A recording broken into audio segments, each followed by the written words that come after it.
Selamat malam, saudara-saudara jemaat Tuhan. Kita jumpa lagi dalam Rema Rama Rabu 13 Mei 2020. Kita berdoa mohon tuntunan Roh Kudus untuk membaca firman Tuhan. Daripadamulah segala hikmat dan pengertian, ya Allah. Sebab itu, ketika kami sudah duduk di sekeliling firman-Mu, kami mohon hikmat dan pengertian itu dicurahkan bagi kami oleh kuasa Roh Kudus-Mu, sehingga kami dapat mengerti dan memahami maksud firman Tuhan. Di dalam nama Tuhan Yesus, kami datang berdoa dan mengucap syukur kepada-Mu. Amin. Pembacaan kita dari kitab Amsal pasal 3 ayat 9 sampai dengan ayat yang ke-18.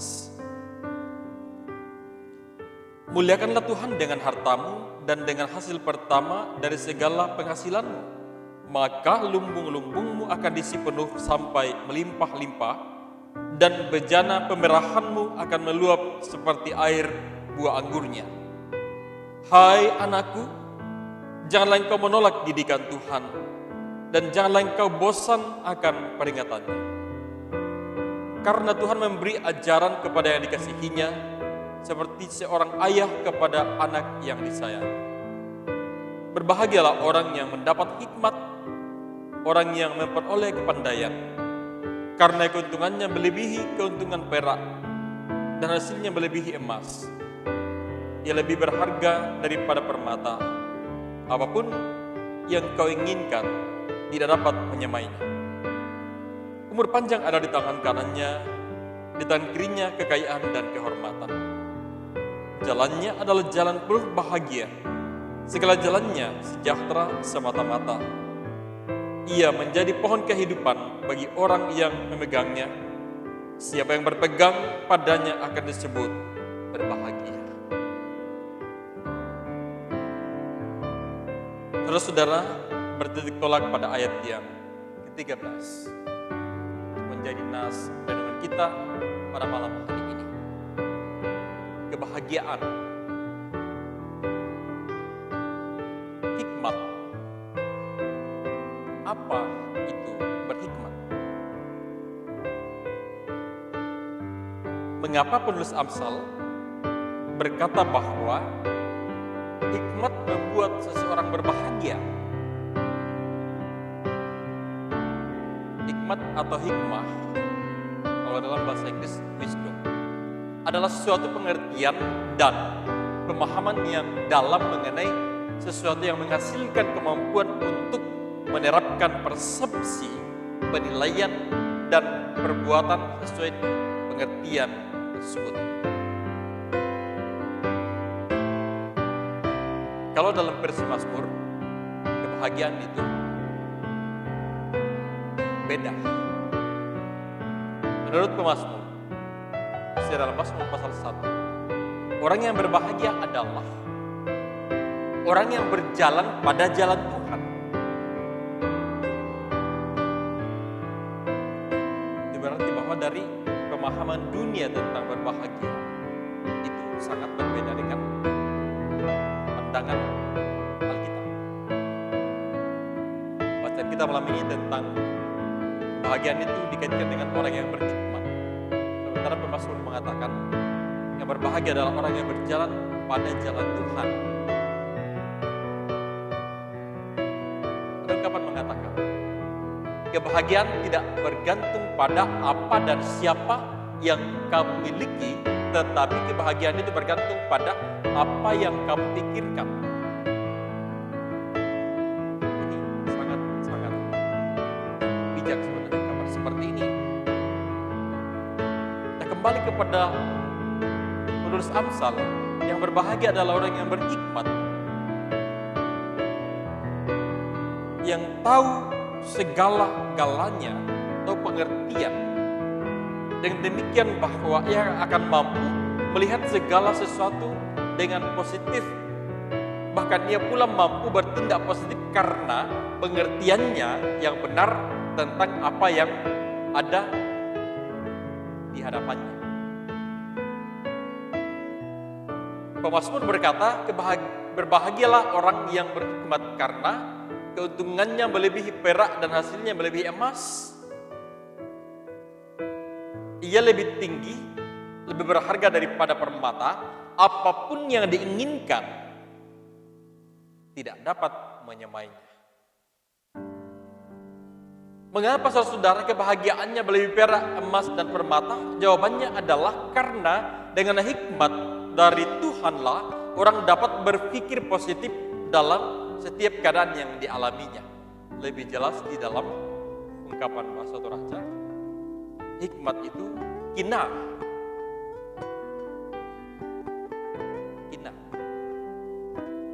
Itu berarti bahwa ketika seseorang berhikmat, ia akan mampu merenungkan segala sesuatu yang terjadi dalam hidupnya yang dialaminya dengan sangat baik.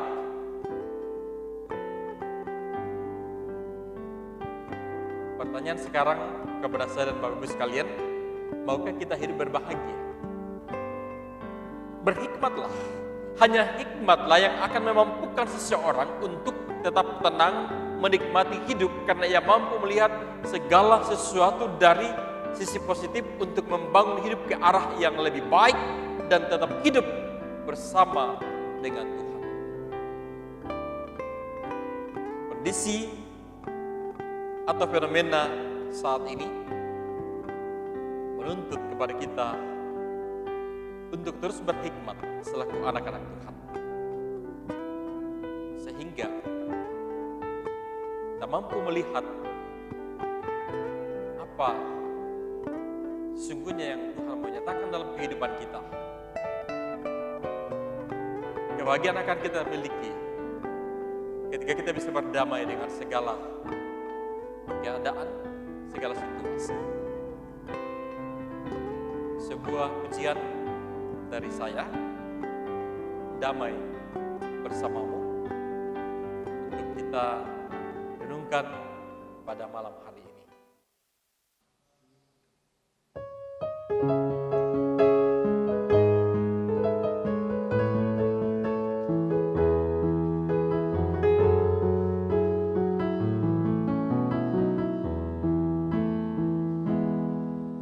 Aku termenung di bawah mentari, di antara megahnya alam ini, menikmati indahnya kasih-Mu. Ku rasakan damainya hatiku. Sabdamu bagai air yang mengalir, basahi panas terik di hatiku, menerangi semua jalanku. Ku rasakan indahnya dunia. Jangan biarkan damai ini pergi. Jangan biarkan semuanya berlalu. Hanya padamu Tuhan tempatku berteduh dari semua kepalsuan dunia.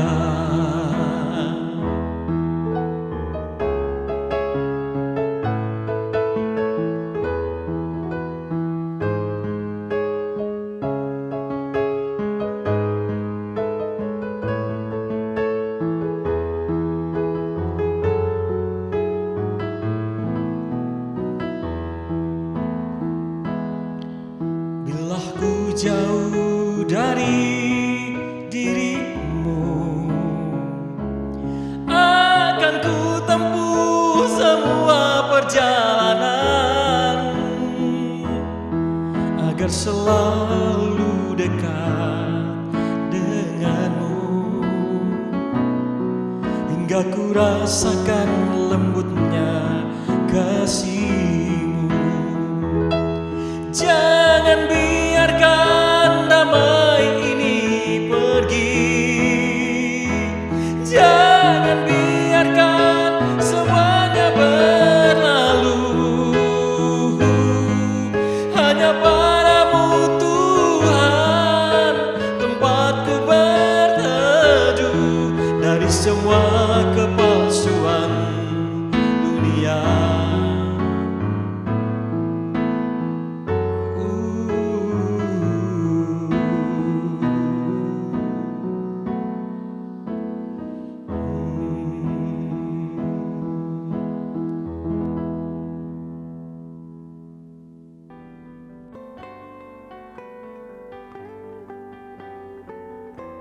Ya, kiranya pujian ini saudara-saudara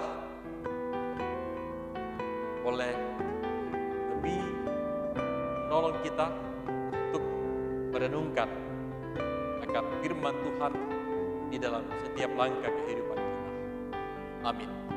Kita berdoa. Allah yang mempunyai kehidupan kami, malam ini kami datang bersyukur kepadamu bahwa karena kasih dan pertolongan Tuhan, sehari lamanya kami sudah dituntun dipelihara di dalam segenap hidup kami. Terima kasih Tuhan atas penyertaan-Mu hari ini. Kiranya setiap hal yang kami kerjakan hari ini dikerjakan oleh semua jemaat-Mu, setiap umat-Mu. Tuhan berkati semuanya itu, sehingga dapat memberikan manfaat bagi kehidupan mereka, terlebih khusus hidup berbakti, memuji dan memuliakan nama-Mu. Malam ini Bapa, kami datang kepadamu dalam doa.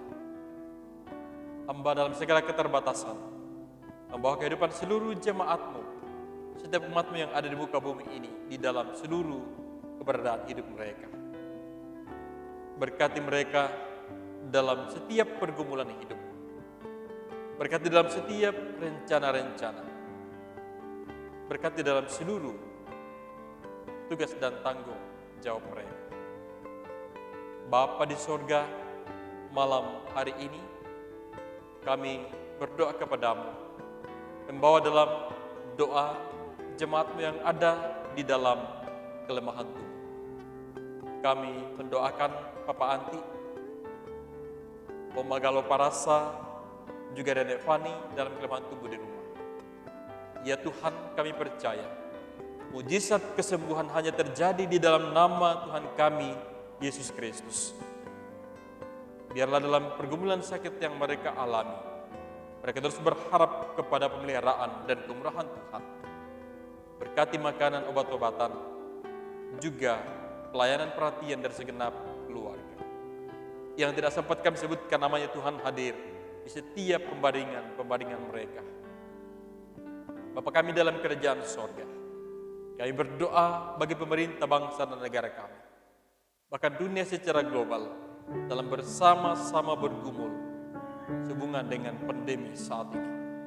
Ya Bapa, kami percaya Engkau akan ada di tengah-tengah kehidupan kami, di setiap pergumulan yang kami hadapi.